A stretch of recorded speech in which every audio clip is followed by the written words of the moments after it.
Okay, so if you need help doing these types of problems, remember this is just the definition of a derivative to find slope, no way of finding slope of 2 points.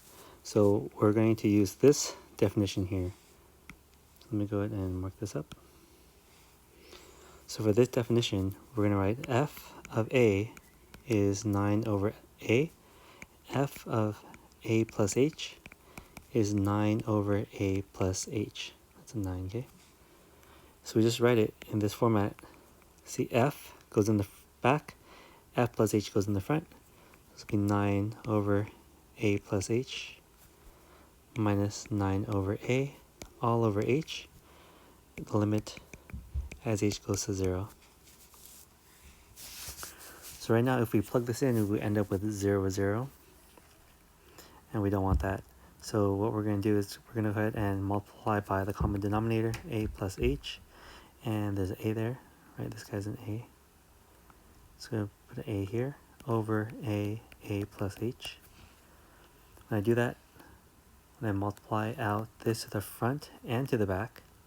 So look, the a plus h, this a plus h divides out with this a plus h, and then our next move, this a divides out with this a in the back. So we actually have no more fractions. So we have 9 a plus h minus 9 times, oops, sorry, wrong one. 9 times a, right? Minus 9 parentheses a plus h. That's the top, and the bottom is going to be h times a plus h. Limit h goes to 0. Now we're going to distribute the top right here. We end up with a negative 9a minus 9h. We have like terms. Limit h goes to 0 of negative 9h over h. And we have a plus h. This divides out. The h's divide out. We're left with the limit. Oops, sorry. Limit h goes to 0 of negative 9 over a plus h. We're now that we simplified, we got rid of our h value, we can plug in the 0. We end up with negative 9 over a squared, but we know what 9 is. Oh, we know what a is. A is 7 here, so it's negative 9 over 7 squared, which is negative 9 over 49.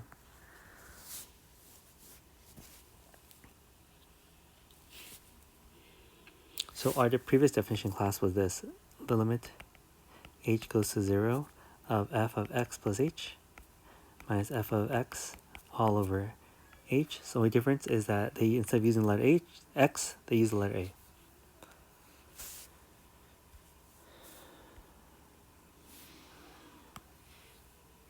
Let's look at the next problem. So they asked us to use the same definition. And for this problem, once again, we're going to just rewrite it. F of a is just negative 6.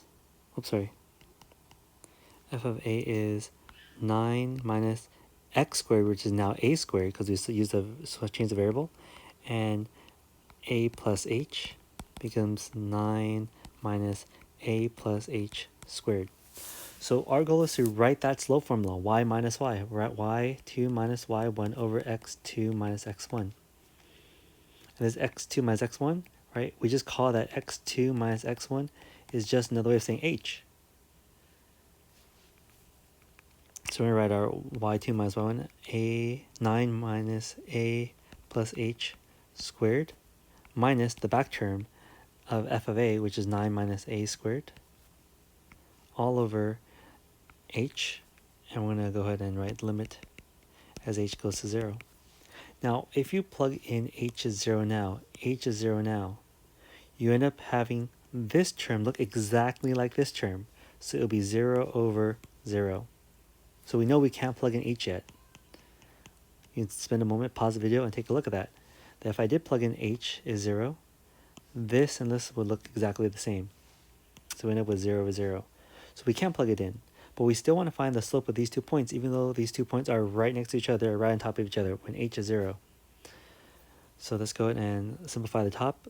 we're going to multiply it out and see what happens. 9 minus a squared minus 2ah minus h squared, because that's what happens when you multiply out that binomial. Minus 9 minus, it becomes a plus a squared all over h. So the rule is go ahead and multiply out, see what happens. I have a squared, I have a negative 9, positive 9, and we're left with, actually look, only h's on top. Only h's on top. Because these h's are going to divide that h on the bottom. So we have the limit h goes to 0 of negative 2ah minus h squared over h. I'm going to cheat here, skipping one step, by factoring out the h so you guys can all see this is really pulling out the h. Negative 2a, no more h, and leave one h behind because I factored out the h. And you can see that the h is now divided out. There's no longer a fraction problem. Limit h goes to 0 of negative 2a minus h. Now, we could have plugged in h here, but that would have given us 0 over 0. We could have plugged in h back in the previous step. Let me show you there. Plug in h to 0 over 0. We would have died again. We shouldn't have done that. So we couldn't plug in h to that very last step that we just did. So now we can plug in h to 0 without giving us 0 over 0. So we're ending up with negative 2a minus 0, which is just negative 2a, where we know the a value is negative 6, because that's what it says up in the problem. Negative 2 times negative 6 is positive 12.